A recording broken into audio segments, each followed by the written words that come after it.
let me ask you something. Has anyone ever told you that your dream was just too big? Too far, too unrealistic, especially for someone like you? That's exactly what they told her. A girl from the outskirts of Berlin. No money. No connections. And still, she wanted to go to space. Not just learn about it, live it.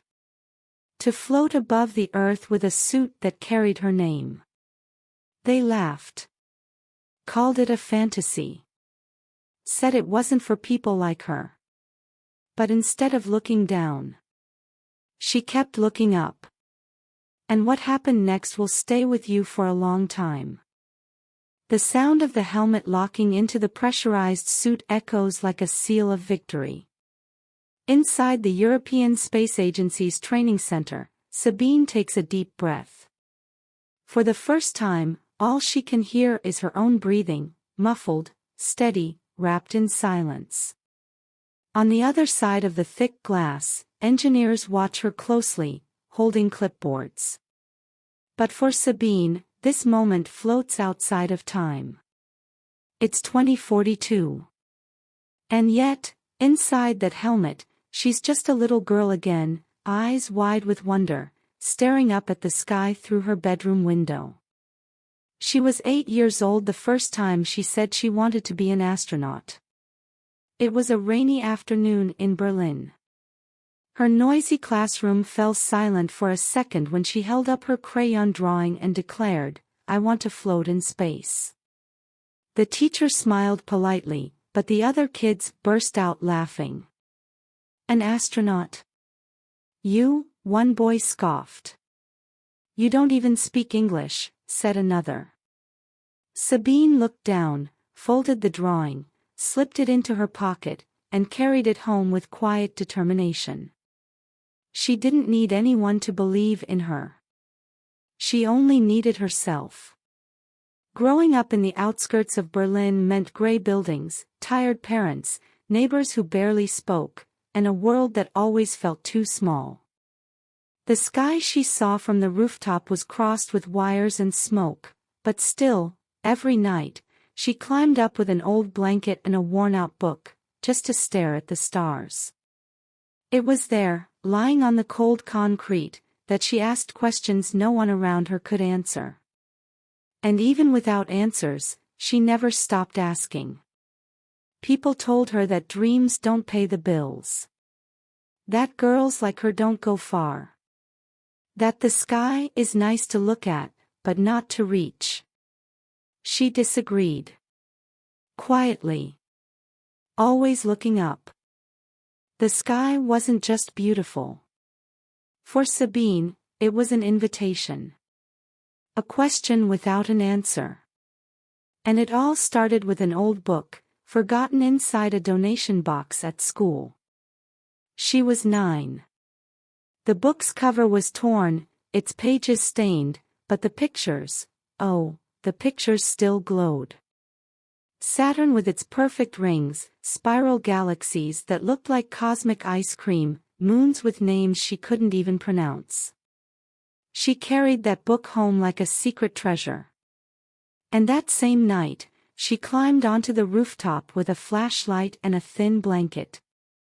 Berlin was cold, as always. But she didn't feel it. Up there, she began what she would later call her night journeys. She lay down, opened the book on her lap, and tried to memorize the sky. There was no internet. No telescope. Just imagination and curiosity. She cut rocket pictures from old magazines, taped them to her bedroom wall, drew spaceships out of cardboard, and invented names for constellations that maybe didn't even exist. At school, her teachers quickly noticed. Sabine paid attention like no one else. She asked questions that left her classmates speechless. Want to know how a rocket works? She did. Why don't Saturn's rings fall? She had a theory. They called her the Planet Girl, sometimes kindly, sometimes mockingly. At home, it was different. Her father, unemployed, looked at her enthusiasm with doubt. You need to focus on what's real, Sabine. No one becomes an astronaut coming from here. She never argued. Just listened in silence. But every time he said no, she climbed back to the rooftop. That night, the sky was clear. The stars looked closer. She opened the book to the page showing the International Space Station, ran her fingers across the image, and whispered softly, like a promise. One day. I'll get there. And in that promise, Sabine put everything she had. Time passed, and by the age of 15, Sabine was no longer just the planet girl. Now, she was the girl everyone expected to do something big. She didn't know exactly what that meant, but she knew she wanted to go far. One afternoon, walking through the school hallways, she saw a poster taped to the wall. Summer Science Exchange Program, openings for young talents across Europe. She read every line like she was decoding a treasure map. A summer exchange focused on space science, made for public school students. It was meant for someone like her. It felt like someone had cracked open a window in her closed-off sky. She spent the next few days buried in the application process. Filled out the forms, poured her heart into the motivation letter. She wrote about the old book, the rooftop nights, the dream no one else understood. Every sentence screamed, "Choose me." And for a while, it seemed they would. She passed the first round. Then the online interview. Until the call came. You are a promising student, Sabine, but your English is not at the level we need. Maybe next year. The call lasted less than 2 minutes. But the pain lingered. She hung up and stood still, phone still in hand, as if holding it tighter could undo what had just happened. But it didn't.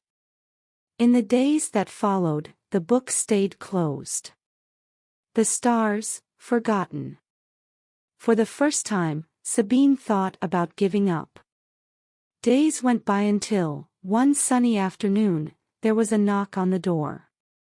It was Miss Elizabeth, her physics teacher. She walked in without waiting for an invitation, holding a bag full of books and a decision already made. I read your letter, Sabine. You don't need the world to choose you right now. You just need to be ready when it no longer has a choice. In the bag, grammar books. Technical manuals. Science fiction, everything in English. We'll study together. And next time, no one will use English as an excuse. It was there, in that small room, surrounded by borrowed books and a belief that didn't come from her, that Sabine understood something important. Rejection wasn't the end. It was a detour. A push in the right direction. In the months that followed, Sabine dove headfirst into her studies. With Miss Elizabeth's help, she built a routine that left no room for doubt. English in the morning, science club experiments in the afternoon, and reading until she fell asleep with a dictionary on her chest. She didn't apply for the exchange again the next year. Not because she'd given up, but because she had a bigger plan now. The rejection that almost broke her had become fuel. 2 years later, with a powerful letter of recommendation and grades above average, Sabine earned a place in one of Germany's top public aerospace engineering programs. University felt like another planet. Tall glass buildings, hallways that smelled like coffee in new plastic, students with expensive backpacks and conversations in languages Sabine barely recognized. She felt small. And at the same time, exactly where she was meant to be. She had earned a spot in Berlin's aerospace engineering program, the same university that collaborated on ESA technology. But every victory came at a price. To pay for her tuition and a tiny student dorm, Sabine worked as a cleaner before classes started. At 5 in the morning, she scrubbed whiteboards, emptied trash bins, and cleaned bathrooms. By 8, she was sitting in the front row of the lab, still smelling faintly of disinfectant. For months, she lived in two worlds. In one, she was invisible, just the cleaning girl. In the other, not everyone believed she belonged. But she believed. The professors started to notice. Sabine asked more questions than most, and her answers always came with a spark in her eyes. One day, after class, a professor approached her. "Have you ever considered joining the propulsion group?" It was a volunteer team that developed prototype engines for academic competitions. She said yes immediately, even knowing it meant less sleep and meals on the go. The following months were intense.